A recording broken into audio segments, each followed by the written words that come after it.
Hello, my friend.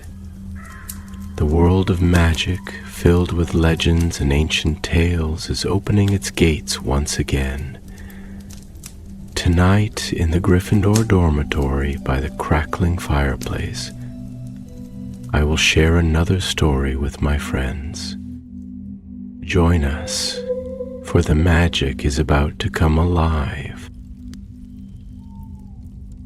The snow fell gently over Hogsmeade village, blanketing rooftops in white and dusting the crooked chimneys like icing on a cake. Smoke curled from the tavern hearths, and laughter rang through the streets as students from Hogwarts bustled about, scarves flying, hands stuffed into mittened pockets, cheeks pink from the cold. The Three Broomsticks Inn stood at the heart of the village, warm light glowing from its windows, golden against the gathering dusk. Inside, the pub was alive with chatter. Butterbeer steamed in mugs, clinking against wooden tables as Madame Rosmerta wove between guests with the ease of someone who had owned the place for decades. The walls echoed with the hum of conversation, the occasional pop of magical fireworks from Zonko's wrappers, and the rustle of cloaks being shrugged off. It was a typical Hogsmeade Saturday. At a table near the hearth, two fourth-years huddled over a parchment, half a game of exploding snap forgotten between them. Elsa Fleet, a Ravenclaw known for her quiet curiosity, leaned closer, her sleek brown hair falling across her face as she whispered something to her companion. Tom Wigsley, a mischievous Gryffindor with a grin that always spelled trouble, smirked. "So," he said, lifting his mug, "we ditch the group tour of Honeydukes, crawl through that hedge near the Shrieking Shack, and see if that secret passage is still open?" Elsa rolled her eyes. "I said maybe. I didn't say I wanted to get caught by Filch again." Tom made a dramatic face of exaggerated innocence. "Me? Caught? Never." But before Elsa could respond, it happened. A scream. High-pitched, distant, but not too distant. It echoed up through the floorboards, curling through the air like smoke. For a moment, the entire room froze. Mugs paused halfway to mouths. Conversations died mid-sentence. Even the fire in the hearth seemed to flicker differently. Then, just as suddenly, the noise ceased. The silence that followed was thick, like the moment after thunder. People glanced at one another uncertainly. A few nervous chuckles broke out.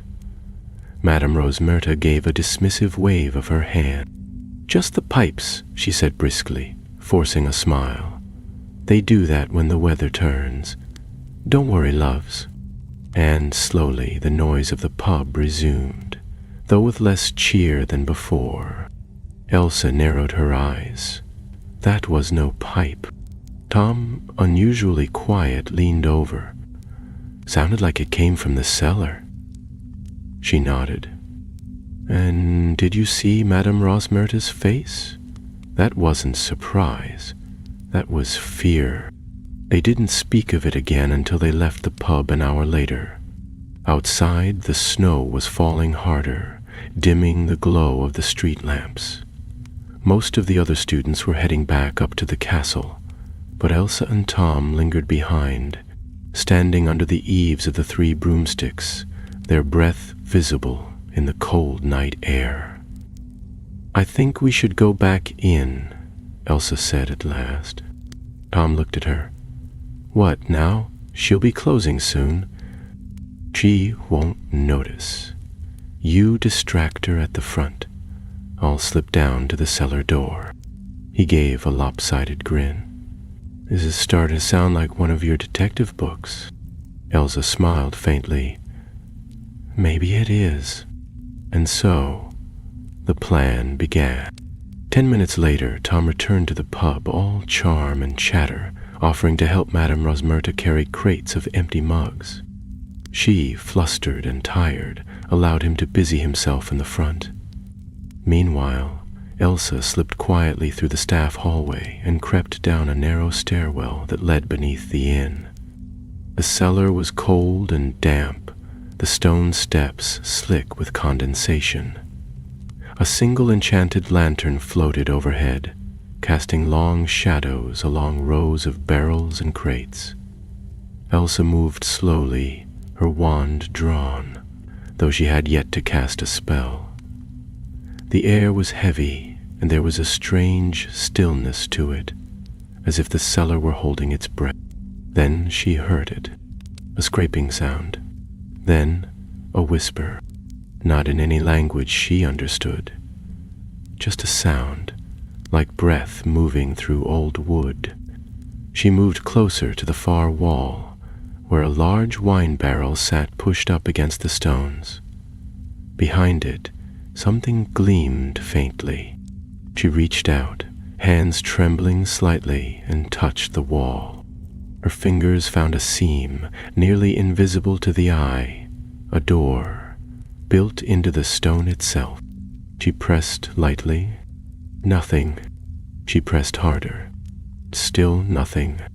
Then the whisper came again, louder this time.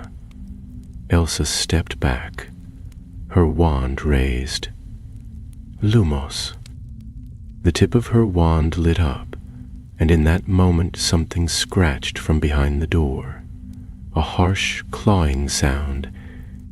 Elsa gasped, stumbling backward. The light flickered.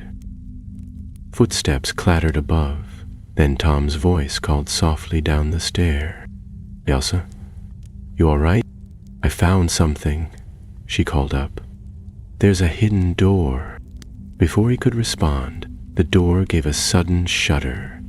Dust rained from the ceiling. A growl, low, guttural, rumbled from behind the wall. Elsa turned and bolted up the stairs. By the time they both emerged into the quiet streets of Hogsmeade, hearts pounding, the pub was shuttered for the night. Tom was pale, Elsa breathless. They walked in silence for a time, snow crunching under their boots. Finally, Tom whispered, "Whatever's behind that wall, it's awake now, isn't it?" Elsa didn't answer, but the look in her eyes said it all. Far behind them, in the darkness of the cellar, the door shivered again, and something old, smiled in the dark. The next morning brought with it a pale winter sun, which struggled to shine through a veil of silver clouds. Hogwarts stood like a crown upon the hills, its turrets gleaming with frost and the lake frozen still. Elsa Fleet sat quietly in the great hall, her spoon stirring her porridge without purpose. She barely touched her breakfast. Her thoughts still lodged firmly in the shadows of the night before. Across the table, Tom Wigsley was making a better show of normalcy. He laughed at something a third year had said, stuffed half a muffin into his mouth, and gave Elsa a look that said, "Don't say anything."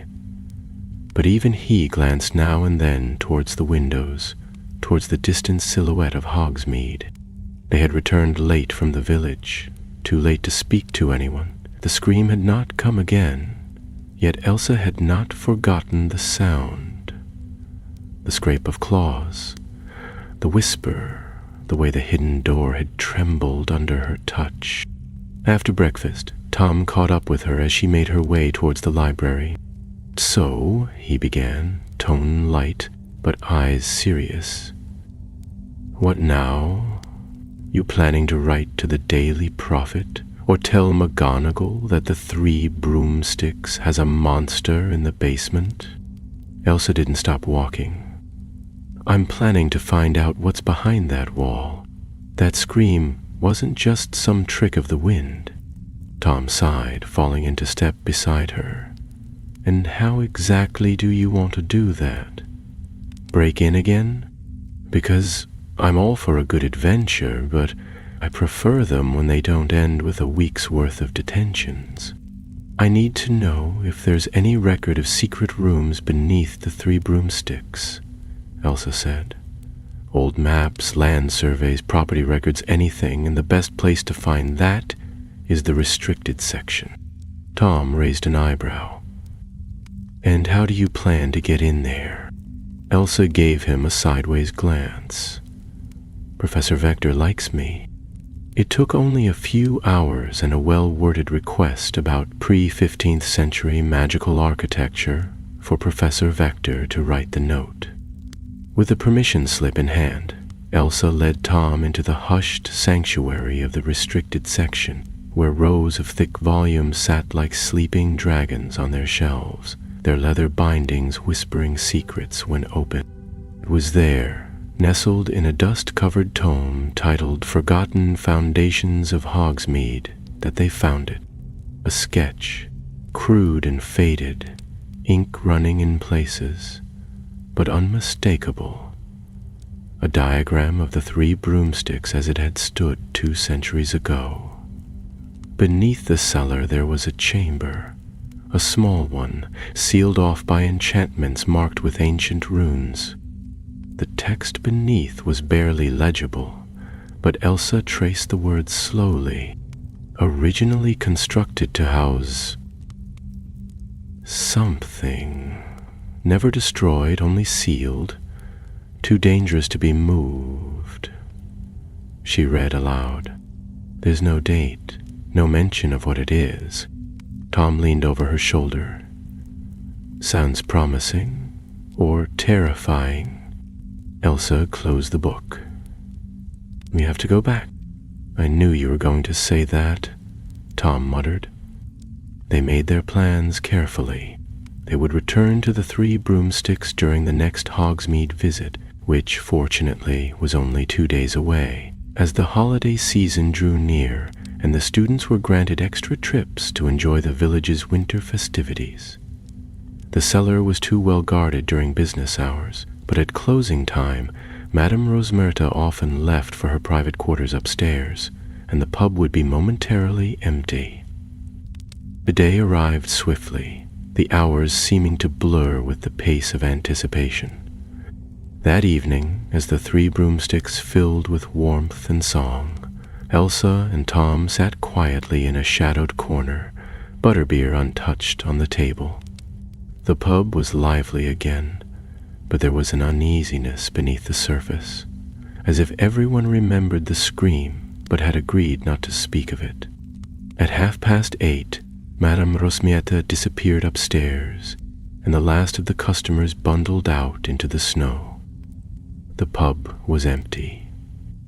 Tom stood watch near the front, while Elsa slipped through the back hallway as before, the sound of her footsteps muffled by the thick old rug.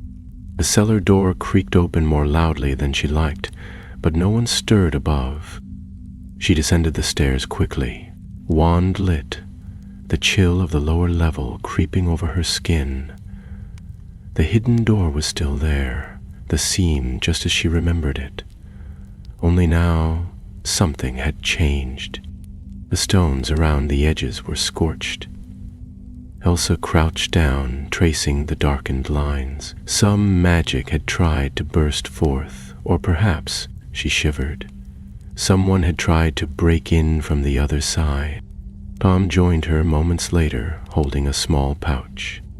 Stole some of the twins' whisper powder. Works like a charm on hidden panels. You sure about this? Elsa nodded.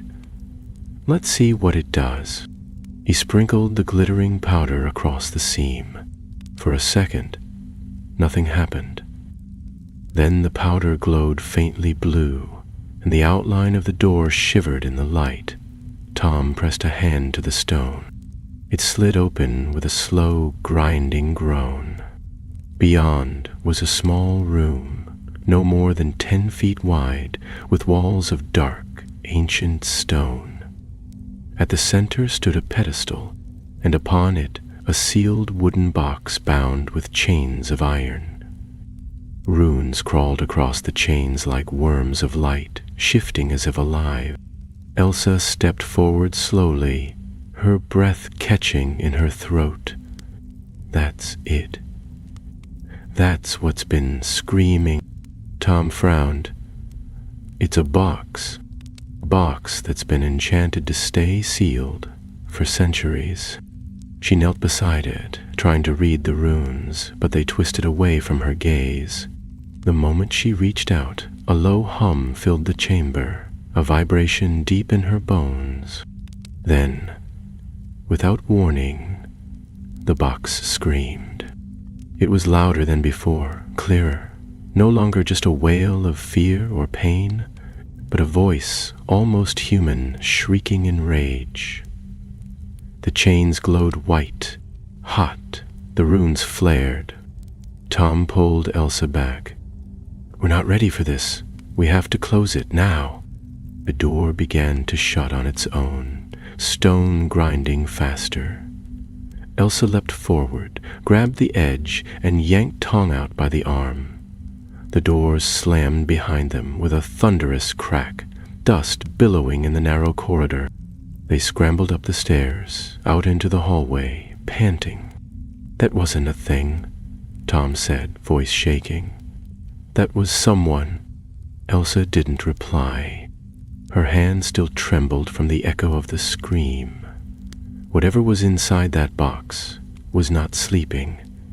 Not anymore. They slipped back out into the street, the stars above glimmering cold and distant. Behind them, the three broomsticks stood still and silent. Yet far below, in the hidden room, the runes on the box had begun to unravel. The following days passed in a blur of snowstorms and candlelight, but neither Elsa nor Tom could shake the weight of what they had seen. In lessons, they sat silent, barely hearing Professor Flitwick's cheerful chatter about summoning charms, or Professor Sinistra's lecture on celestial alignments. Elsa's dreams grew restless. Each night she woke in the early hours, her ears ringing with echoes of the scream, her skin cold with dread. They dared not speak openly in the castle.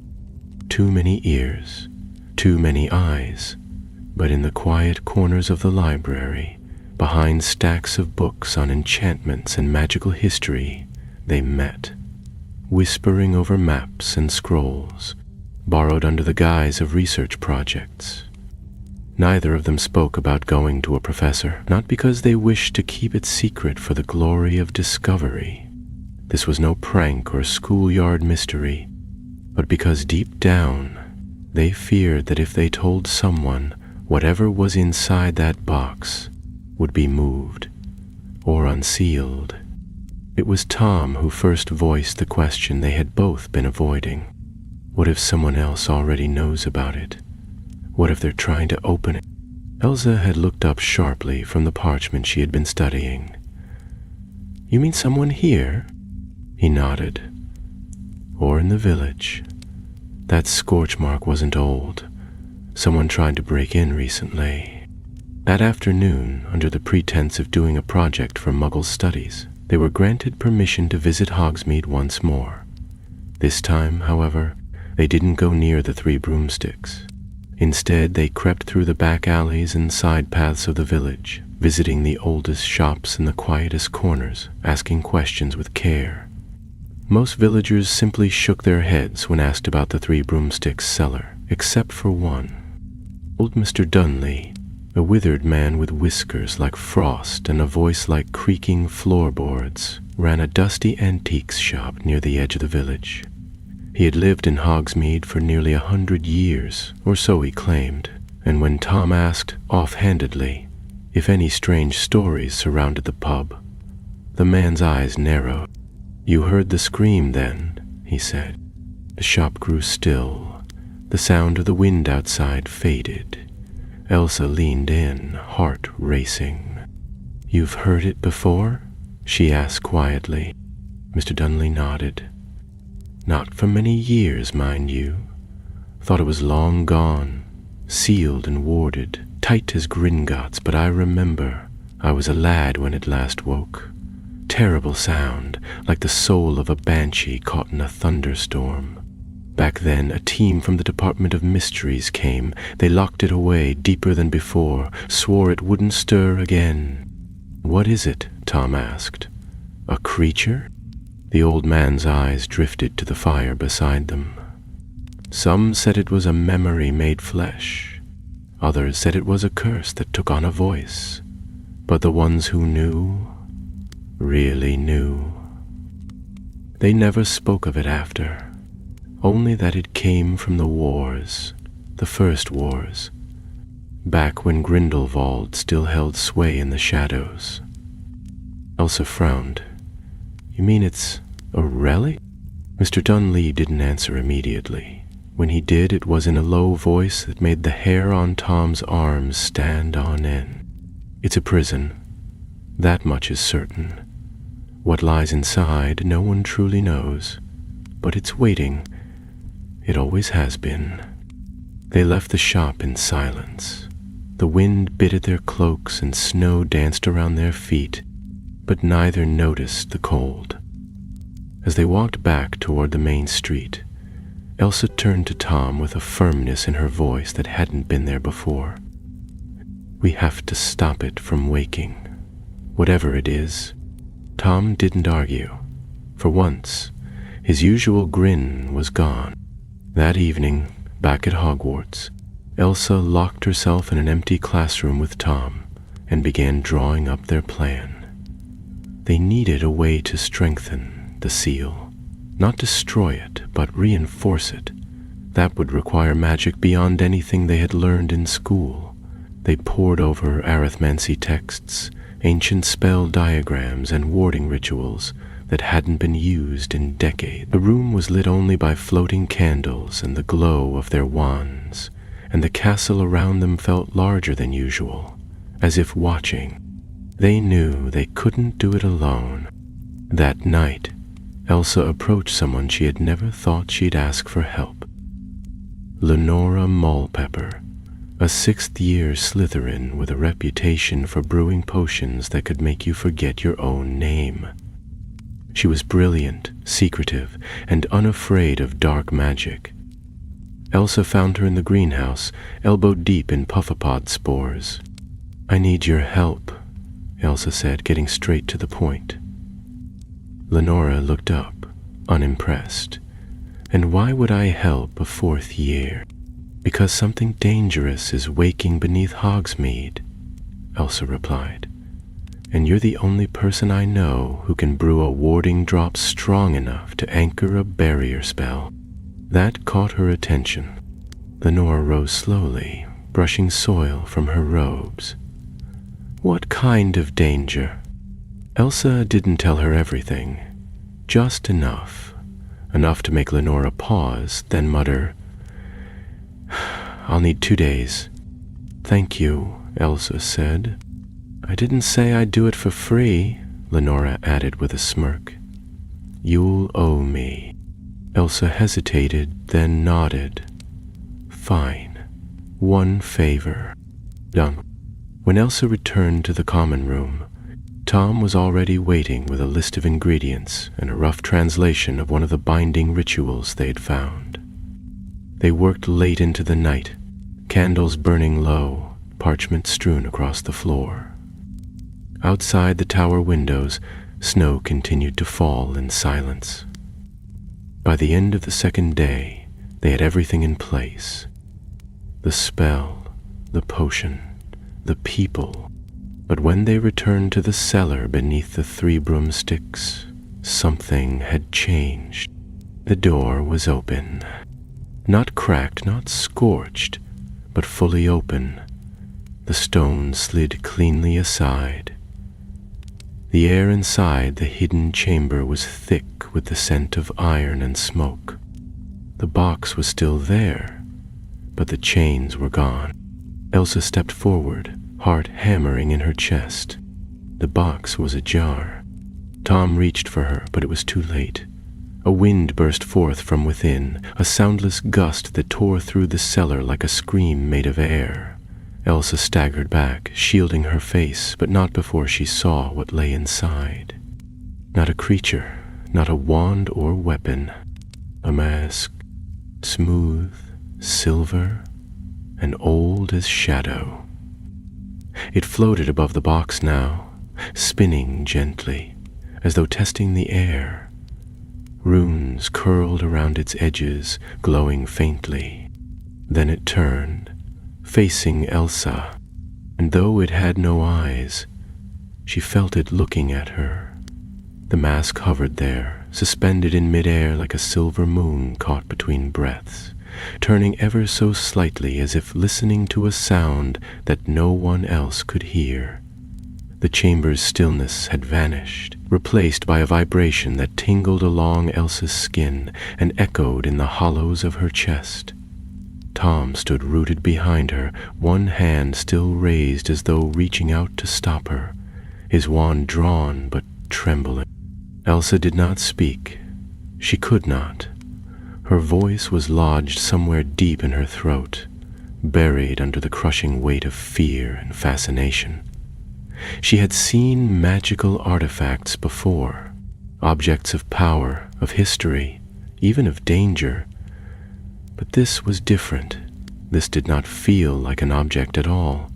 It felt like a presence, a watcher, a will. The mask tilted again, just a fraction, and the chains that had once bound the box lay curled like dead snakes at the foot of the pedestal, blackened and broken. The runes that had guarded it, etched into the stone with such care centuries ago, had faded to gray, their magic burned out like embers after a storm. Tom found his voice first. "We need to leave, now." But Elsa shook her head. "If we go, it might vanish, or worse, it might not." He stared at her. "You want to stay here with that? I want to know what it is." As she stepped closer, the mask stilled. It no longer spun. Its surface was smooth, unmarred, and oddly beautiful in a cold, unfeeling sort of way. There were no eye holes, no mouth, just the suggestion of a face beneath the gleam of silver. It reminded her of something ancient, something from the stories in the oldest parts of the Hogwarts library. The relics of forgotten wars, of spells cast in desperation when empires fell. She raised her wand and murmured, "Revelio." Nothing happened. The mask did not respond to the spell, nor did it resist. It simply floated, as if awaiting something, or someone. Tom edged forward, unwilling to let her stand alone. "You think this is what screamed?" "I don't know," Elsa whispered. "But it's connected, I can feel it." He glanced over his shoulder toward the cellar steps. "We don't have long if Rosmerta finds us again." "She won't. She's gone home for the holiday." Elsa kept her eyes on the mask. "Tom? The runes said it was sealed during the First War." "Not the one with Voldemort, the one before. Grindelwald's war. She was cast out into the lake down here for over 80 years, he said, eyes narrowing. Unopened, undisturbed, until now. Elsa nodded. And someone tried to unseal it. Someone powerful enough to burn through protective enchantments cast by the Department of Mysteries. The mask pulsed faintly, its silver sheen darkening for an instant, as if reacting to her words. "I think it's listening," she murmured. Tom frowned. "Listening to what?" "To us." The hum grew louder, not in sound, but in sensation, a pressure building behind their ears, like a storm gathering in the air. Then a voice, soft, distant and cold, spoke not aloud but inside their minds. "You hear me now?" Tom staggered back, nearly dropping his wand. Elsa swayed, but did not fall. Her heartbeat thundered in her ears, but she held her ground. "Who are you?" she asked. The voice replied, low and bitter as wind scraping through stone. "No name remains. Only purpose. I was bound by cowards. Now I am unchained." Elsa licked her lips, mouth dry. "What are you?" I am memory. I am vengeance. I am what they feared would return. The mask surged forward, just a foot, but fast enough that both students flinched. It stopped, hanging inches above the stone, and the air grew colder. A light snow began to fall, impossibly, within the chamber itself. The torches flickered, their flames drawn toward the mask as though pulled by some invisible gravity. Tom grabbed Elsa's sleeve. "We can't fight this." "We don't have to," she said. "Not yet. But we can stop it from getting out." He nodded slowly. "Then let's do it." They had prepared the ritual in advance, a combination of old arithmetic formulae and potion-enhanced wards, thanks to Lenora's contribution. The vial she had brewed was carefully wrapped in Elsa's bag, nestled in padding. With shaking hands, Elsa drew it out, uncorked the stopper, and poured its contents in a circle around the pedestal. The draught shimmered as it touched the floor, glowing pale green before turning to mist and rising like smoke. Elsa and Tom raised their wands in unison and spoke the incantation together. Principium antiquum, alligatio animae. Vincula magicus, redite ad ligamen. The runes carved into the walls flared to life once more, flickering hesitantly as if recognizing the spell. The mist twisted, curling like a serpent, and the pedestal began to glow. The mask writhed in place, the silver surface rippling as if struck by heat. The voice returned, colder than before. "You cannot hold me again, not with such feeble chains." Elsa stepped forward, her wand steady, her voice clear. "We may not hold you forever, but we can hold you tonight." There was a shriek then, not heard but felt. The chamber shook, dust falling from the ceiling. A crack split the far wall. Tom gritted his teeth, holding the spell, sweat beading on his brow. The mist closed in around the mask, weaving around it, binding it in tendrils of magic that glowed and hissed with ancient power. The mask buckled once, twice, then dropped suddenly into the box below. The chains reformed, though weaker than before. The box sealed itself with a slow, heavy creak. The runes settled into place, dim but intact. Silence returned. Elsa sank to her knees, breathing hard. Tom collapsed beside her, wiping his face with a trembling hand. "Is it over?" he whispered. Elsa looked at the sealed box. "No," she said, "but we've bought time." As they rose and left the cellar, sealing the outer door behind them, neither of them noticed the faint shimmer that lingered in the air. A ripple of silver light, almost invisible, that drifted upward through the floorboards of the 3 broomsticks and vanished into the night. The days that followed brought no further screams from the cellar beneath the 3 broomsticks, but the quiet was uneasy, like the hush before a storm. Snow continued to fall over the grounds of Hogwarts, layering the castle in white, and the students turned their thoughts to the coming holidays. Carols echoed through the corridors, enchanted holly twined around banisters, and great wreaths hung on every oak door. Yet for Elsa and Tom there was no lightness in the season. The mask, whatever it was, remained locked below the tavern, and though they had bound it once more, neither could shake the feeling that it had not been truly stopped. Elsa spent her evenings deep in the library, now joined sometimes by Lenora Mulpepper, who had developed a curiosity of her own after the brewing of the warding draught. They made an odd trio, the cautious Ravenclaw, the brash Gryffindor, and the calculating Slytherin.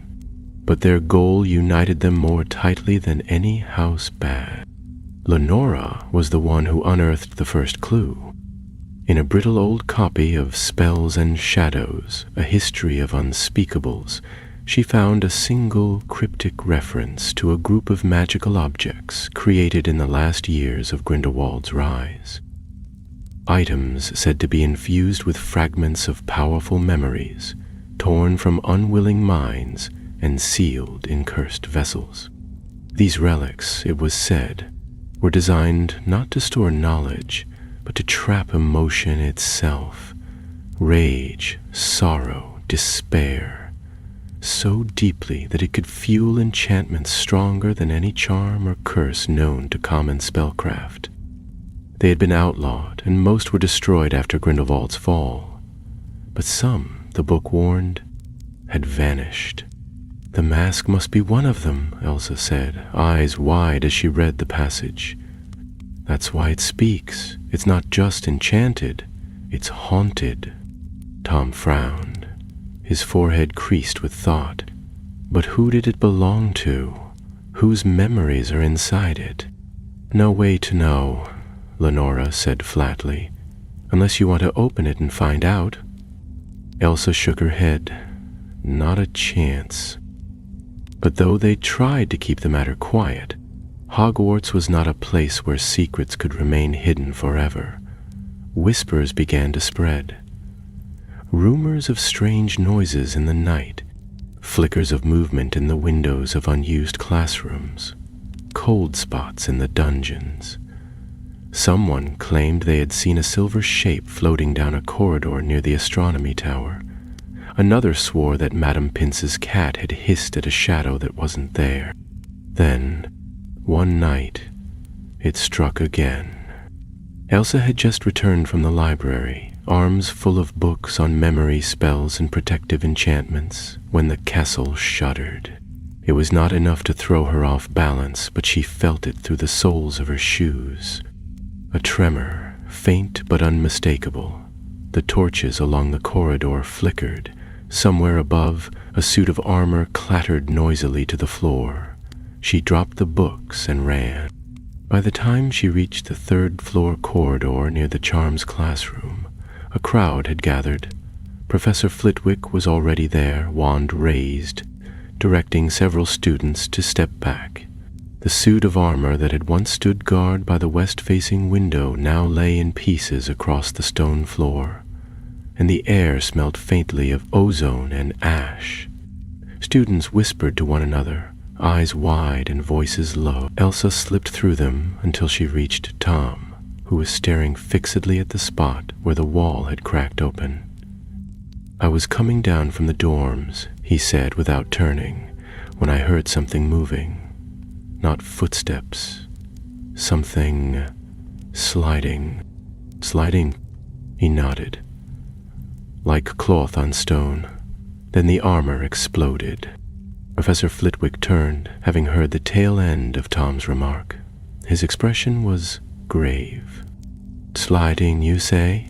he repeated softly. Tom hesitated. "Yes, sir, I think it was wearing something long." Flitwick gave him a long look, then turned to Elsa. "Miss Fleet, you've been spending a great deal of time researching binding spells recently. More than one professor has noted your interest." Elsa swallowed. "Yes, Professor." "You wouldn't happen to know anything about any unauthorized enchantments near Hogsmeade, would you?" There was a beat of silence. Tom opened his mouth, perhaps to lie, but Elsa spoke first. "Yes, sir," she said. "There's something beneath the 3 broomsticks. We've been trying to keep it contained." Flitwick's face did not change, though his eyes sharpened. "Come with me." They followed him through quiet halls and stairwells until they reached the staff room, where several professors had already gathered. McGonagall, Sprout, Sinistra, and even Hagrid, who looked extremely uncomfortable in the low-backed chair he'd been given. Flitwick explained what had happened, and Elsa repeated the full story. How they had found the secret chamber, how they had seen the mask, and how they had sealed it again. When she finished, McGonagall's face was unreadable. "You should have come to us," she said simply. "Immediately." Elsa nodded, shame tightening her chest. "I know. But we were afraid that if we told anyone, the Ministry might try to remove it. And whatever that mask is, it doesn't want to be moved." Sprout rubbed her hands together nervously. "It's begun to move on its own. That's not a good sign." "It's not just waking," Sinistra murmured, frowning at the fire. "It's leaking. Its magic is bleeding through the wards, affecting the castle." McGonagall stood. "Then we must act before it spreads any farther." The professors gathered their cloaks and staves. Flitwick turned to Elsa and Tom once more. "You will come with us. You know the chamber, the runes, the behavior of the object. We may need you." Tom looked as though he wanted to protest, but he said nothing. That night, the group moved through Hogsmeade in silence, cloaked against the wind. The streets were empty, the shops closed early, and a strange hush had fallen over the village, as if the town itself sensed what was about to happen. They entered the Three Broomsticks by a side door, with Rosmerta's blessing and a grim warning. "I've heard it again," she whispered as McGonagall passed her. "Just yesterday, the scream, and this time it answered back." Down they went into the cellar, through the staff hallway and beneath the tavern floor, until they reached the hidden door. It stood open. No scorch marks this time. No violent burst of magic. Simply open, as if expecting them. The professors drew their wands in unison. Elsa and Tom stood behind Flitwick, heartbeats loud in their ears. The box was gone. Only the pedestal remained, and a smear of silver dust upon the stone. At the far end of the chamber, the wall had cracked open into a narrow tunnel, descending deep into the earth. Without a word, McGonagall stepped forward and lit the path ahead. One by one, they followed her into the dark. The tunnel sloped downward at a sharp angle, the walls pressed close and slick with damp. The air grew colder with each step they took, carrying a scent of earth and something older.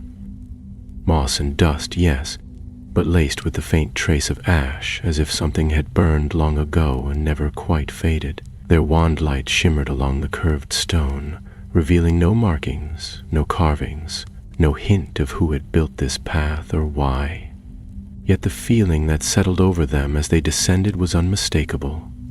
The passage had not been opened in decades, perhaps even centuries, and they were not walking into empty space, but into memory. Professor Flitwick led the group with careful precision, his small frame steady and focused, his wand flicking occasionally to check for curses or traps. Behind him came McGonagall, stern and silent, her wand raised high. Then Sprout, muttering to herself under her breath, followed by Sinistra, ever watchful, her eyes flickering to the ceiling as though charting stars even here beneath the earth.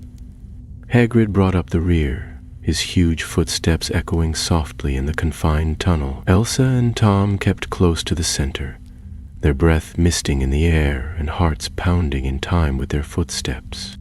The descent seemed endless, but at last the tunnel opened into a wide vaulted chamber. The space was circular, with walls of ancient black stone that curved up into a high dome. At the center stood a raised platform, and upon it hovered the mask, no longer passive or still, but spinning slowly, its silver surface glowing faintly with inner light. It cast no shadow, yet it illuminated the room with a pale gleam, cold as moonlight. The professors stopped at the threshold. Sinistra said quietly, "Is not simply a cursed object." McGonagall stepped forward, her expression unreadable. "It's drawing power from something, or someone." Flitwick moved closer, his wand scanning the air. "There are runes here, faint but old, woven into the stone itself. This was not meant to contain it. It was meant to house it. Elsa stared at the mask, her voice barely a whisper. "It's not hiding. It's waiting." Tom tugged at her sleeve. "Elsa, do you feel that?" She did. A pull, gentle at first, but growing stronger the longer she looked at the mask. It wasn't a physical force, not something that dragged her forward by muscle or bone, but something deeper, like a whisper in the mind, a thread wrapping around her thoughts. The mask seemed to pulse as she stepped toward it, and for a moment she thought she saw her own reflection in the silver surface, not as she was now, but older, eyes colder, mouth set in grim line. Professor Sprout gasped behind them. "The tunnel! It's sealing!" Stone groaned, and the opening through which they had entered began to narrow, the rock folding inward like fingers closing into a fist. McGonagall spun on her heel, casting a freezing charm at the moving stone, but the tunnel continued to collapse. "We must stop it before we're trapped," Flitwick called. "The mask is binding the room itself. It's pulling from the foundations." Elsa moved closer to the platform, wand raised, though she wasn't certain what spell could affect something so ancient, so otherworldly. She turned to Flitwick. "What do? We can't just destroy it, can we?" "No," Flitwick said at once. "If it holds memories, or worse, if it holds a mind, then breaking the vessel could release whatever's inside. We must find a way to contain it fully, not just seal it." McGonagall joined him, scanning the platform. There are traces of binding spells here, incredibly complex ones, much older than anything used today. This isn't standard curse work. This is crafted memory magic, something ritual-based, is designed not to imprison flesh, but intention. Lenora's voice echoed in Elsa's mind. "It's a prison. That much is certain." Elsa stepped forward again until she stood directly before the mask.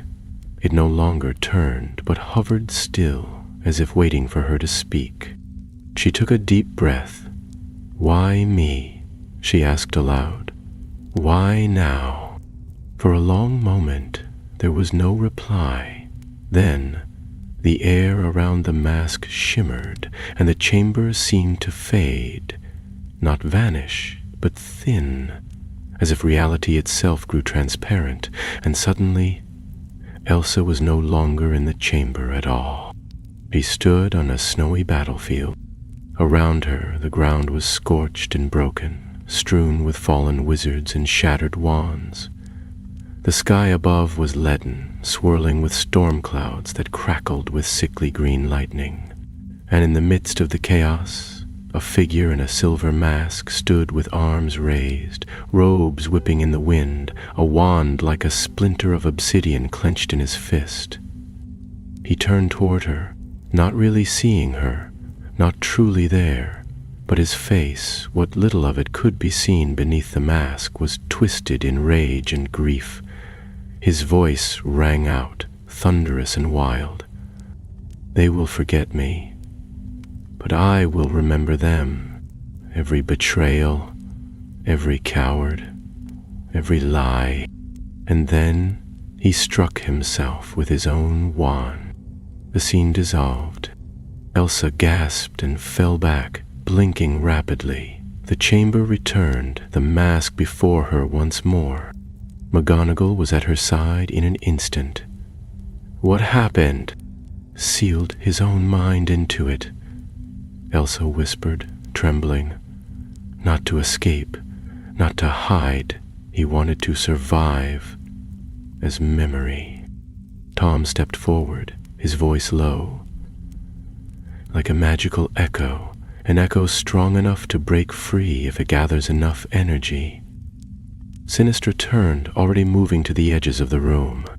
"Then we must drain it.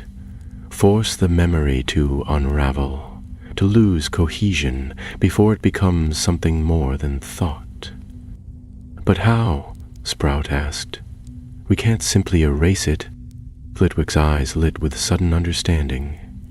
We can anchor it, not seal it away, not trap it, but tie it to something too mundane to support it.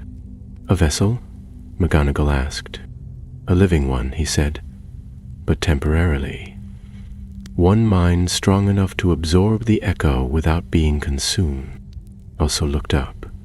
You mean a host? No, Flitwick said gently. I mean a mirror. His wand moved in a swift arc, and from his cloak he produced a small enchanted mirror, the sort used in communication across distances. He handed it to Elsa. You've seen it. You've spoken to it. It responds to you. If we cast a reflection spell through this mirror while it engages your thoughts, it might trick the echo into thinking it has entered a living mind. Once bound, it will stay within the mirror. McGonagall nodded. A temporary vessel, held in glass.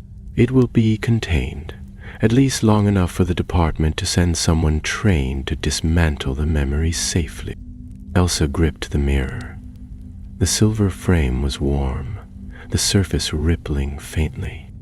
All right, she said. Let's do it. Flitwick and McGonagall raised their wands. Elsa stepped to the platform. The mask pulsed, its surface already turning toward her. Together the professors spoke the spell, their voices joining in harmony. Reflectum mentis, vinculum lucidum, translatum captum clodi. The light from their wands joined in a single beam, striking the mirror and flaring outward to strike the mask. It resisted at first, writhing like something alive, but Elsa held firm. The mirror began to glow, and the hum in the chamber reached a piercing crescendo. The mask screamed, not aloud, but in her mind, a sound of fury and fear and fading memory. Then it vanished. The chamber went still. The light dimmed. The mirror in Elsa's hand shimmered once, then darkened. The reflection now showing only her pale, tired face. Flitwick exhaled slowly. It's done. The climb back through the tunnel was slower than their descent, for the path had partially collapsed during the spell work. Earth and stone had shifted, and narrow places became narrower still, forcing even the professors to duck and crawl in places. Hagrid had to use his great strength to lift a fallen beam that blocked their way near the top, grunting softly and careful not to bring the whole passage down on them. It was... No one spoke as they made their way back to the surface. Each step was weighed with thought. The mask was gone, sealed now within a mirror no larger than a hand, but its presence had left a mark not only on the hidden chamber beneath Hogsmeade, but on those who had seen what it truly was. They emerged into the cellar of the Three Broomsticks just as dawn broke across the village. A pale gray light filtered through the high windows, dust hanging in the air like mist. Rosmerta was waiting at the top of the cellar stairs, a shawl clutched tightly around her shoulders, and worry carved deep into her brow. She said nothing at first, only looked at each of them in turn, her gaze lingering longest on Elsa, and the mirror clutched tightly in her hand. McGonagall gave a short nod. It is contained, for now. Rosmerta closed her eyes. Thank Merlin. They left the pub in silence, stepping out into snow that glimmered like powdered glass beneath the morning sun. Hogsmeade lay hushed beneath its white blanket, chimneys beginning to smoke as the village woke, unaware of how close it had come to something far darker than frost and firelight. Back at the castle, the professors disappeared behind the heavy doors of the headmistress's office to contact the Department of Mysteries. Elsa and Tom, too weary to return to their common rooms, found their way to the edge of the lake and sat beneath one of the ancient oaks whose branches were bare but still strong. Elsa placed the mirror between them on a patch of stone cleared of snow. Its surface was dark, the frame quiet, and the magic inside it, whatever remained of that memory, was no longer pressing against the world. Yet she knew it was still there, held in check only by the binding charm and the fragile glass that now served as its cage. Tom picked up a handful of snow and let it fall through his fingers. "We're lucky. It could have been worse." Elsa nodded slowly. "It still might be." He glanced sideways at her. "Do you think it'll stay sealed?" She looked out across the lake, the wind playing softly through the reeds along the shore. "Nothing that powerful stays buried forever. But at least next time, someone will know what it is. It won't be forgotten again." Lenore found them an hour later, her cloak trailing behind her and her arms folded against the cold. She sat without asking and eyed the mirror warily. "So," she said, "was it worth it?" Elsa didn't answer straight away.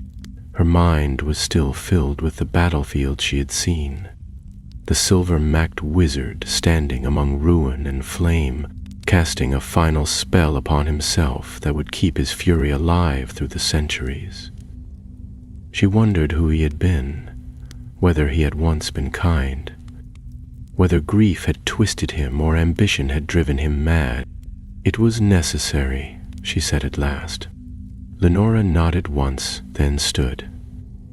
"You owe me, by the way." Elsa managed a faint smile. "I remember."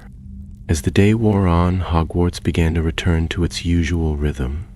Lessons resumed. The great hall buzzed with chatter. Snowball fights broke out in the courtyard. No one spoke of the scream from the 3 broomsticks, nor of the shadow beneath the village. The professors gave no announcements. The matter, it seemed, had been handled quietly, tucked away like so many other dangerous truths, hidden from the everyday life of the school. Yet among those who had descended into that forgotten chamber, the silence was not an end. It was a pause. That night, Elsa placed the mirror inside a locked drawer in the astronomy tower, under Sinistra's watchful eye. The professor had warded the drawer herself, with layers of protective charms drawn from the deepest magical traditions. It would not be touched again without reason. Elsa stood for a long time beside it, staring at her own reflection in the nearby window. She thought of the mask's final scream, the memory breaking, unraveling, falling into the glass. What remained of it now? Echoes? A shadow? Or some fragment still whole, still waiting? The stars above wheeled slowly in their courses, cold and bright, untouched by the things that stirred below. Winter passed into spring. Exams came and went. As they always did, students studied by the fire and roamed the lawns on warm evenings. Letters from home arrived by owl. House points were won and lost, and in the end, Gryffindor claimed the house cup with a dramatic flourish of banners and cheers. Elsa and Tom never spoke again of the mask in front of others, but they returned sometimes to that old oak by the lake. They talked of other things, books, classes, Quidditch scores, summer plans, but their friendship had changed. They had walked together into a place that most witches and wizards would never glimpse. They had seen memory made into weapon, and the price of letting the past remain unburied. One evening, not long before term's end, Elsa received a letter. It bore the seal of the Department of Mysteries. She broke the wax and read the message carefully. "The object has been transferred. The memory within remains contained. We commend your discretion and bravery. What you discovered has filled a gap long left open in our records. Your actions prevented an incident that could have reached far beyond Hogsmeade. The unspeakable's thank you. There was no signature. She folded the parchment and placed it gently in her trunk. For now, the danger was over.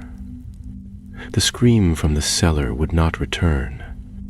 But deep in her mind, she remembered the voice from the mask, not a cry of pain, nor even rage. It had been a promise. I will remember them.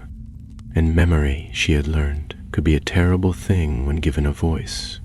The summer holidays came, and with them the slow unraveling of term-time rhythms.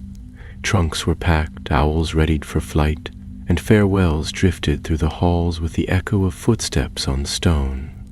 Hogwarts changed in the warmer months. The castle, always old and wise, seemed to grow quiet and watchful, its corridors sleeping while the students returned to their homes and their muggle lives. But Elsa remained. She had written to her parents, explaining that Professor Sinistra had offered her a special research opportunity over the summer, something to do with star mapping and enchanted charts, which, strictly speaking, was not entirely untrue. They had agreed with only mild surprise, proud of her diligence and eager to believe she was becoming the sort of student who earned invitations beyond the ordinary curriculum. What they didn't know was that Elsa had no intention of spending her summer merely watching the stars. The mirror had been moved, yes, but its absence left a hollow she could not ignore. The memory sealed inside it still haunted her dreams. Sometimes she awoke with the impression of snow beneath her feet, or with a phrase from the battlefield echoing through her mind, spoken in a voice she had never truly heard. Professor Sinistra was not surprised when Elsa requested access to the astronomy tower's records. Nor was she surprised when Elsa began inquiring about the oldest parts of the castle, the wings that had been abandoned, the rooms that no longer had keys, the stairwells that led to nowhere and back again. If the mask had been one relic from the age of Grindelwald, there might be others. And if the ministry had missed one, they could have missed more. Elsa's investigation began quietly. She started in the library, moving through the archives with slow precision, cross-referencing construction dates and floor plans. Hogwarts, of course, had no true master map. The castle changed when it pleased, adding rooms and erasing corridors with the mood of a living creature. But there were clues buried in the records. Rooms once referenced by professors long dead, strange notes in old student journals, and the occasional mention in letters between staff. One entry in particular caught her attention. In a journal written by a head girl from 1902, there was a brief mention of a chamber beneath the astronomy tower, sealed for reasons unknown. The student had only seen it once, during an escort of a visiting group from the ministry, but she had remembered the silver door and the strange carvings that glowed when touched. Elsa read the entry twice, heart quickening. That night, long after the castle had fallen still, she made her way to the tower with wand in hand. The stars above were brilliant, and the wind was warm, rustling the ivy that crept along the stonework. She moved with purpose, counting her steps, watching the walls for signs of age or oddity. The astronomy tower was tall and narrow, its upper levels rarely used except for lessons and observation. But beneath it, through a narrow door usually hidden behind a cabinet of star charts, Elsa found a spiral stair descending into the lower levels. She lit her wand and stepped down. The stairs were smooth and steep, cut from old stone and lined with dust. Spider webs clung to the corners, and the air smelled of parchment and age. As she descended, the glow of her wand flickered faintly against carvings in the wall, symbols she recognized now, having spent weeks studying them in the library. Old runes of binding, interwoven with those of memory and silence. These weren't common protective spells. They were meant to guard knowledge, not just places. At the bottom of the stairs, she found it. The door was silver, just as the journal had described, smooth and unmarred, with no handle or keyhole. It shimmered in her wand light, the runes upon its surface almost invisible until she stepped closer. Then they flared, not in warning, but in recognition. Elsa touched one gently. A low hum filled the chamber, and the runes pulsed like a heartbeat. A voice whispered, not in words, but in feeling. And the door slid aside with a sigh of air. The room beyond was small and circular, lined with shelves that held objects sealed in glass cases. It was not dusty, not abandoned. A stasis charm hung over everything, keeping the air clear and the contents untouched by time. Elsa stepped inside, her breath catching. There were more of them. Not masks, but other vassals. A ring, coiled with black metal and etched with lightning. A locket that shimmered like water. A stone tablet no larger than a book, its surface shifting between languages. Each one pulsed faintly, alive with ancient memory. Not dark necessarily, but not quiet either. They whispered as she passed, as though some trace of thought still stirred within them. She stopped before a small flat mirror mounted on a pedestal. It was similar in shape to the one that had held the mask, but older, its frame carved with different symbols, stars, eyes, and constellations she had never seen before. As she looked into it, her own reflection shimmered and shifted. For a moment she did not see herself at all, but a vast sky turning slowly over a silent battlefield. She stepped back, heart racing. It was not the same magic as the mask, but it was kin to it, related in some way through intent or origin.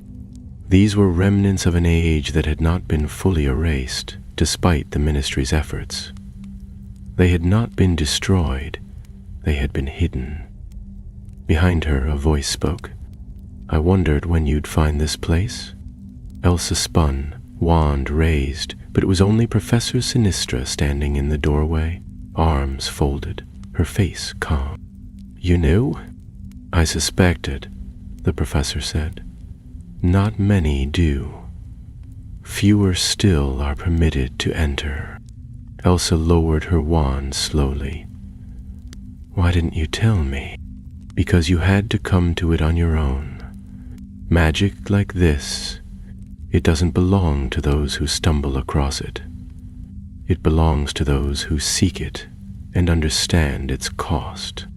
Elsa looked around the room at the relics sleeping beneath glass. "What is this place?" "A memory vault," Sinistra said quietly. "Built long ago by the founders of the Department of Mysteries before the department was even called that. Hogwarts was their sanctuary, their laboratory. Some of what they learned they chose to leave behind in case the world ever needed it again."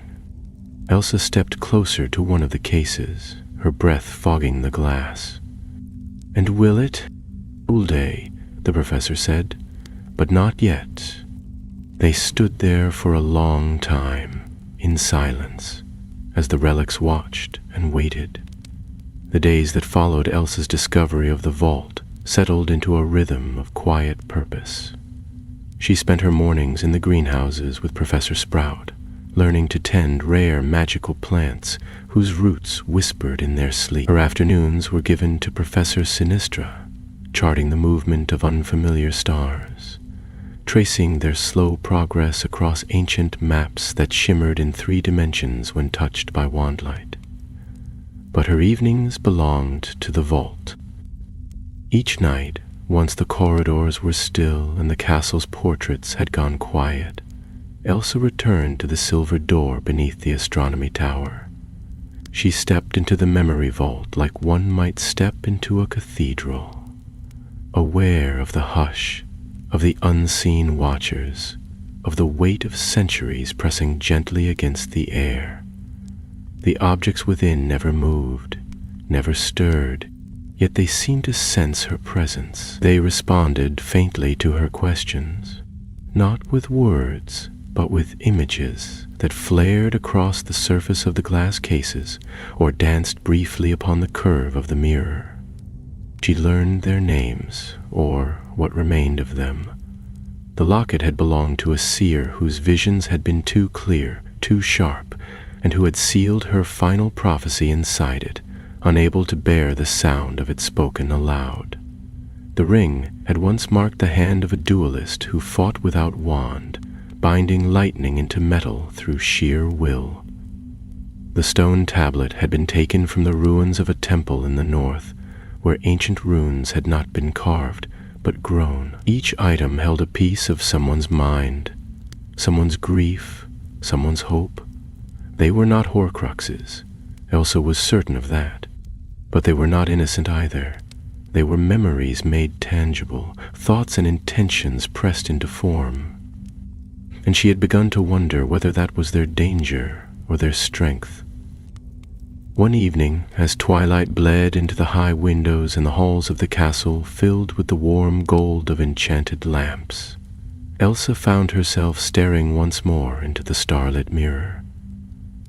It had shown her many things over the summer: a burning tower, a ship made of bones drifting across an endless sea, a child lost in a forest of mirrors, but never the same image twice. Tonight it showed only her reflection, clear and unchanging. She leaned closer. Why did the mask choose me? The glass shimmered. For a moment it showed not her face, but the boy in the mask, the silver-macked wizard she had seen on the battlefield, wand in hand, face a mask of fury and grief. But this time he did not speak. He only looked at her, and behind his eyes she saw something she had not noticed before: loneliness. She drew back slowly, her heart unsettled. It had always been so easy to think of the memory within the mask as dangerous, even monstrous. But what if it had been something else? A soul broken beyond repair, casting itself into magic in a desperate attempt to be remembered, to be seen. The sound of the door opening behind her pulled her from her thoughts. She turned to find Tom stepping into the chamber, looking slightly windblown and carrying a leather-bound book under one arm. "You weren't in the library," he said, shrugging as he approached. "So I guessed you'd be here." Elsa nodded. "You shouldn't be here without Sinistra's permission." "She knows," Tom said and held up the book.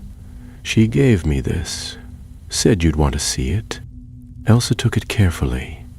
The cover bore no title, but the texture of the leather was smooth and strange beneath her fingers, almost like skin.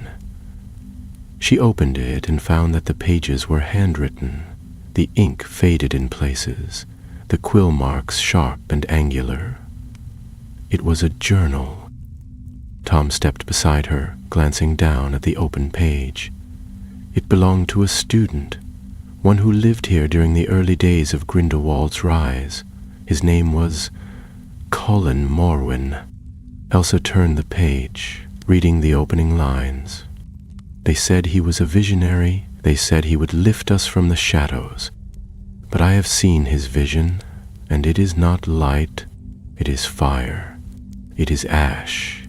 He would burn the world to shape it anew, and he calls the smoke salvation. She looked up. "Is this him? The one from the battlefield?" Tom nodded. "Sinistra thinks so, or at least that he was close to him, maybe even the first to volunteer for the memory ritual." Elsa turned more pages, scanning entries. Some were mundane: lessons, frustrations with teachers, thoughts on wand work. But others were darker, filled with sketches of unfamiliar runes, theories about consciousness and magical imprinting, and long, winding thoughts about identity. If the mind can survive in memory, what is death? She closed the book slowly. They were experimenting, trying to preserve more than thoughts. They wanted to preserve intent. Tom sat down on the low stone bench that circled the chamber. Do you think they knew it would go wrong? Elsa placed the book gently on the pedestal beside the starlit mirror. I think they thought it already had. The vault felt heavier that night, as though the air itself was thicker, more aware. The torches along the wall flickered, their flames shifting between colors, not violently, but with a slow, almost mournful rhythm. Elsa and Tom sat for a long time in silence, each wrapped in thought. At last, Tom spoke. So what now? Do we leave it? Let the department keep it all buried? Elsa didn't answer right away. She stood and moved to one of the cases. The locket, silver and smooth, still pulsing faintly in its enchanted shell. I don't know, she said quietly, but I think these memories aren't meant to stay forgotten, not forever. They're warnings, not just relics. Tom gave a slow nod. Then we learn from them, and we make sure no one repeats them. The torchlight flickered again. Somewhere beyond the walls, a breeze stirred the ivy that clung to the tower. The stars above wheeled on in their endless patterns, old as time, unchanging and silent. And below, in the quiet vault, Elsa Fleet began to understand the truth of what she had found. Magic remembered, and so must those who wield it. By the time autumn returned to the Scottish Highlands, the halls of Hogwarts once again filled with the laughter and footsteps of hundreds of students. New faces wandered the corridors, with eyes wide in wonder. Trunks bumped along on enchanted wheels, and first years gasped as the great boats carried them across the black lake to the castle doors. The Sorting Hat resumed its ancient duty, singing a verse older than anyone could remember, and the feast that followed was loud with joy and clinking goblets. But for Elsa Fleet, everything was changed. She returned not only as a student, but as a keeper of a secret older than many parts of the school itself. The vault beneath the astronomy tower remained locked, guarded now by enchantments woven by Sinistra and Flitwick together. Spells designed not just to protect, but to shield from discovery. Even the house elves no longer ventured near the hidden door. Only Elsa, Tom, and the professors who had stood in the chamber that summer knew of its existence, and they had all agreed in quiet words and careful tones that what lay within must not be disturbed. Yet knowing it was there changed how Elsa saw the world. She moved through her classes with a sharper eye, listening not just for knowledge, but for traces, clues in ancient spells, echoes in historical texts, fragments of truth in the half-remembered tales told by portrait frames. Professor Binns, as dull and drifting as ever, occasionally muttered names in his endless lectures that caught her ear. Callan Morwen, Ira Vale, Marius the Bound. She noted each one, piecing together a lineage of forgotten minds who had contributed to the dangerous work of memory craft. Tom, too, changed. His mischief remained, of course. He still found time to enchant a staircase to sing when stepped upon, and trick the Slytherins into wearing cloaks that changed colors mid-duel. But he had grown quieter in his thoughts. They spent more evenings together now, studying or walking by the lake, speaking of things most students never imagined. Their friendship had deepened, not through drama or confession, but through shared experience. They had stood in a place few dared enter. They had faced the past and chosen not to look away. In late October, Professor Sinistra called Elsa to her office. The room was dim and circular, the walls lined with star charts and floating globes of celestial light. A fire crackled in a brazier in the corner, casting long shadows across the floor. I received word from the department, she said, gesturing for Elsa to sit. They've examined the mirror. The memory is stable, contained, but she paused, considering her words. It's not dormant. Elsa sat straighter. It's still active? Still aware, Sinistra said. Whatever part of Callan Morwen remains inside it, it hasn't faded. They're keeping it in isolation, guarded, but it speaks occasionally. Not in full sentences, just fragments, names, places, dates. Elsa hesitated. What does it want? We're not sure, the professor replied, but we think it's searching. It's looking for something or someone. A cold unease settled in Elsa's stomach. She remembered the feeling of the mask turning toward her, the strange pull of recognition that had passed between them. She remembered the battlefield vision, the boy's eyes full of fire and sorrow. Could it be trying to find its way back, she asked. Sinistra did not answer immediately. Instead, she opened a drawer and withdrew a small velvet pouch. From it, she drew a stone disc, no larger than Elsa's palm, marked with a single rune that pulsed faintly with silver light. This was found in a hollow beneath one of the old manor ruins near Inverness, she said.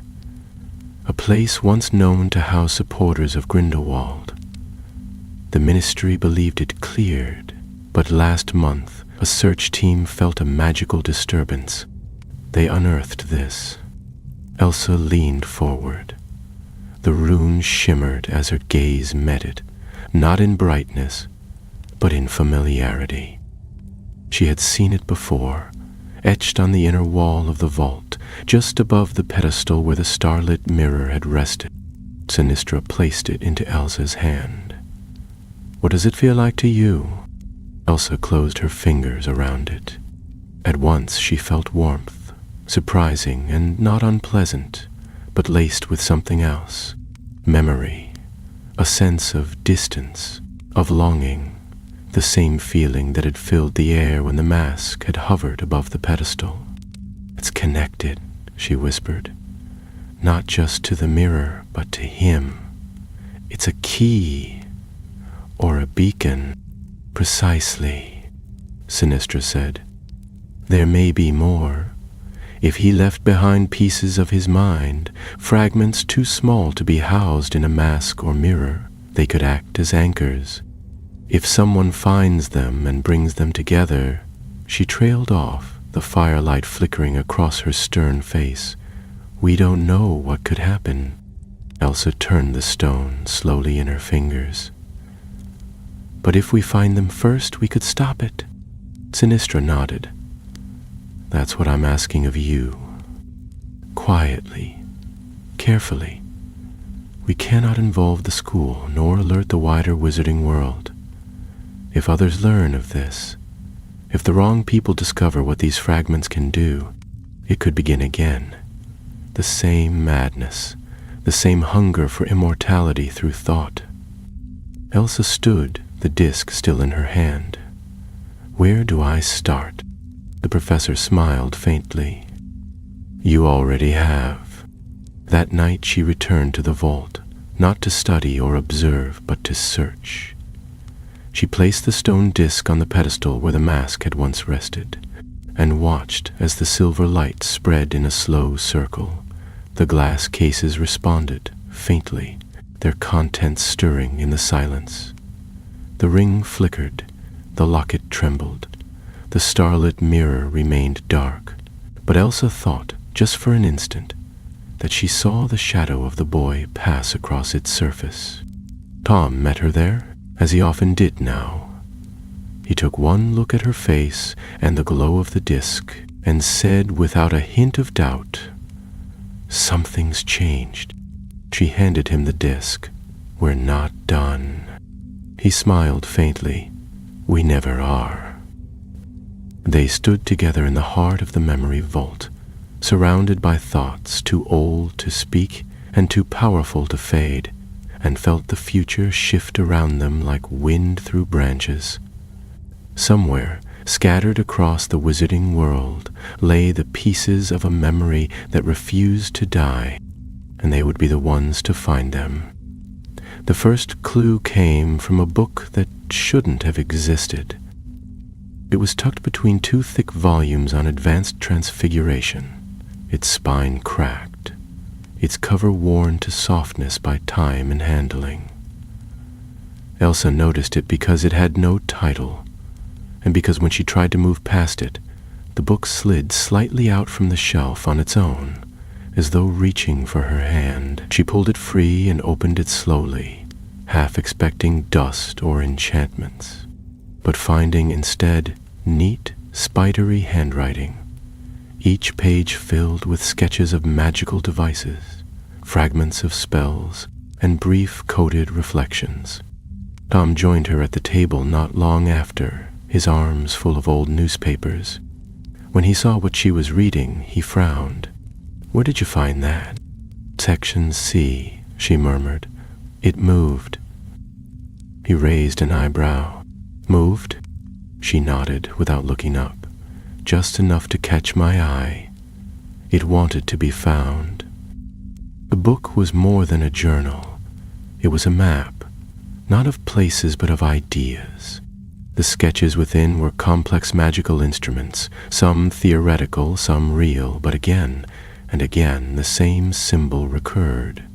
A rune shaped like an open eye, slightly tilted, etched above diagrams of memory transference, mental tethering, and one drawing that bore a striking resemblance to the mask itself. Tom leaned closer. "That's the same rune as the disc, and the one from the pedestal." Elsa turned the page. Beneath a rough illustration of a stone arch was a note that read, "They are fragments of a single mind, split not by accident, but by design. To preserve a thought so complete it must be scattered like seeds in wind. To gather them is to awaken it fully." She looked up at him, voice low. "He did it deliberately. Callan Morwen didn't just seal his rage in that mask. He fractured his consciousness across multiple vessels." Tom sat back slowly, the gravity of the revelation settling over him. "And someone's started piecing it together." They traced the next location by following a footnote written in the margin beside a drawing of a wandless casting circle. The note read, "Last seen at the shore, beneath the teeth of stone. The old hall holds what the ministry forgot." It was dated 1946. Elsa scoured every book in the Hogwarts library that referenced northern wizarding dwellings, and in the end, it was a crumbling geography atlas that gave them their answer. There was a place known to the old wizarding families as Cal Tuar, the Grey Hollow, a manor long abandoned after the fall of Grindelwald. Situated by the cliffs of Orris Bay, where the rocks rose like jagged teeth from the sea, the ministry had once attempted to seal it with collapsing charms, but the house had refused to fall. Its stones held together by magic too old to unravel. With the help of Professor Sinistra, who offered her permission in the form of a blank SAG Hogsmeade leave slip and a silver-wrapped port key, Elsa and Tom traveled there on a Saturday morning, when most of the school was distracted by a Quidditch match. The portkey dropped them on a windswept hill just above the cliffs, where the gray sea crashed against the rocks far below, and the wind howled like an angry goat. The manor stood at the edge, broken and listing, its windows dark, its stone bones bare of paint or ivy. They approached with caution. The gate hung askew on rusted hinges, and the path was overgrown with thorny weeds that clawed at their cloaks. The house itself smelled of salt and cold and emptiness, but as soon as they stepped over the threshold, Elsa felt the familiar tug, the same subtle pressure that had surrounded the mirror, the same whisper at the edge of thought. "It's here," she said softly. Inside, the manor was quiet. Furniture stood in place, but covered in white sheets, like forgotten memories themselves, and dust hung in the air in lazy clouds. They moved through the rooms one by one, checking behind portraits, beneath carpets, beneath the grand stair. Finally, in what might once have been a drawing room, Tom found it. Half hidden behind a crumbled panel in the hearth, a small wooden box, no larger than a spell book, wrapped in iron threads and sealed with a single rune, the Eye. Elsa knelt beside it, wand raised, and cast a revealing charm.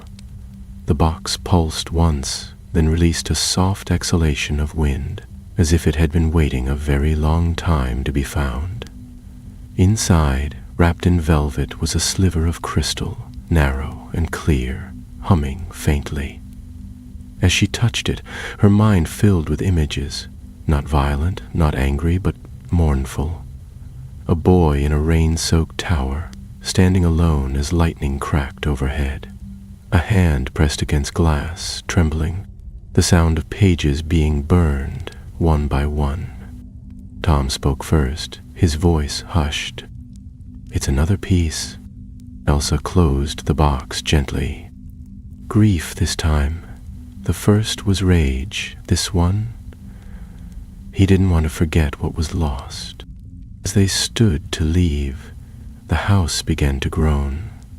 Not loudly, but with a kind of slow, inevitable sigh.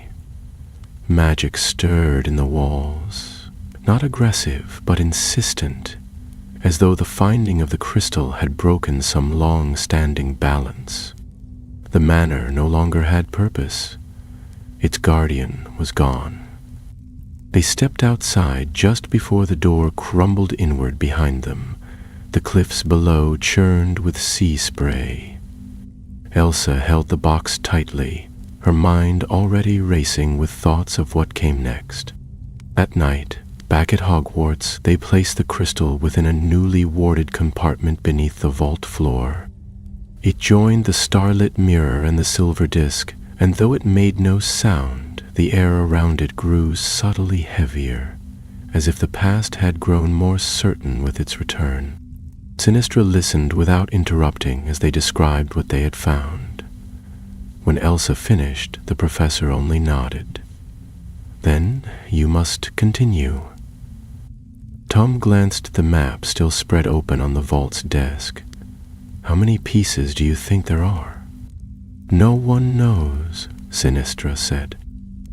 "Not even him. The spell he used, it scattered more than memory. It scattered intention.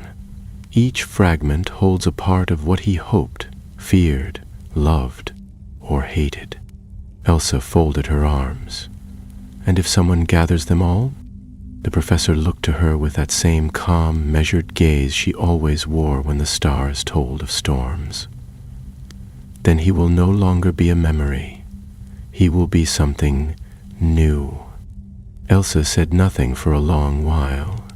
Then, gently, she touched the box once more. "We'll find the rest." Winter had returned by the time Elsa and Tom found the final piece. The search had taken them across the months and into places most students never even knew existed.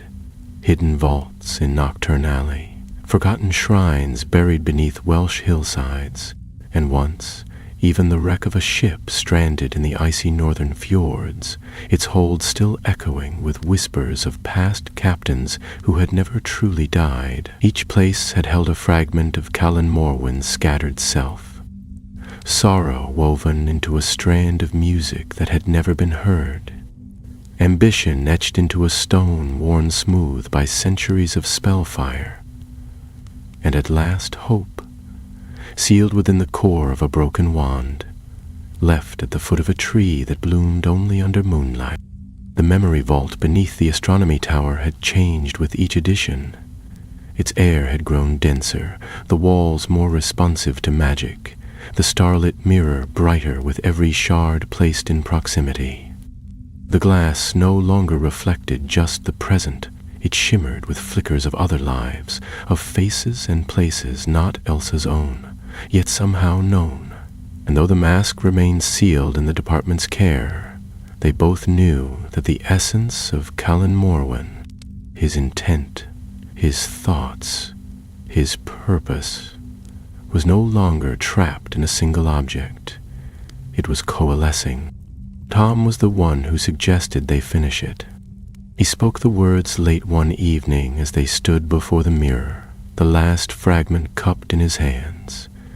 A small glass vial filled with a single drop of silver liquid that shimmered like memory, drawn fresh from the mind. "If we bring them together," he said, "we might be able to end it properly, bind it in one place, give it form and finality." Elsa hesitated, her eyes on the vial. "Or we give him what he's been waiting for." Tom shook his head. "Not without limits. We control the ritual. We shape the vessel. We ask the questions he never let himself ask." Professor Sinistra agreed. After long debate and careful planning, they would use the starlit mirror as the anchor, a controlled container reinforced with runes drawn from the oldest wards in the department's archives. The fragments would not be merged into a living mind, but into a reflection, a memory that could not act, only speak, thought without power. And so the ritual was prepared. It took place at midnight, with only the stars and the stone to bear witness. Elsa stood before the mirror, the runes glowing faintly at her feet, while Tom placed the final vial in the central circle, the other fragments already humming around them. Sinistra wove the binding spell in a voice calm and strong, her wand describing slow circles in the air. The wind in the tower had stilled. Even the portraits above had gone quiet. The moment the vial touched the surface of the mirror, the air snapped with energy. Light flared along the frame, silver and cold. The runes erupted into brilliance. The fragments trembled, lifted from their cases, and spun in orbit around the mirror, pulled inward as if by gravity. Elsa raised her wand and spoke the final phrase, voice unwavering. "Comprehendo memoriam, ad speculum, ad finem." There was no explosion, no scream, no cry of fury, only stillness. And then a figure appeared within the glass. He stood tall, dressed in the robes of an era long past, silver thread and stained by time. His hair was pale and his eyes darker than night, not cruel, but deep, haunted. He looked out at them from the mirror, blinking slowly, as though awakening from a dream. Elsa stepped forward. "Callan Morwen." The figure inclined his head. "So," he said softly, "I have been remembered." His voice held no anger, no triumph, only quiet wonder touched by sorrow. "You fractured your mind," Tom said. "You scattered it across the world." Callan nodded. "To endure, to ensure they would understand what we lost, what I lost." Elsa met his gaze. "We're not here to destroy you. We're here to understand you, and to ensure no one ever tries to do what you did." The figure smiled faintly. "Then you are wiser than I was." She took a step closer. "You were afraid." He did not deny it. "Yes. Afraid that everything I believed in would vanish, that no one would remember who I was or why I fought. So I bound my memory not to preserve my power, but my pain." Elsa breathed in slowly. "And now?" The figure's eyes turned to the stars beyond the glass. "Now, perhaps, I can rest." Sinistra stepped forward. "We will not erase you, But we will bind you fully here, in this place.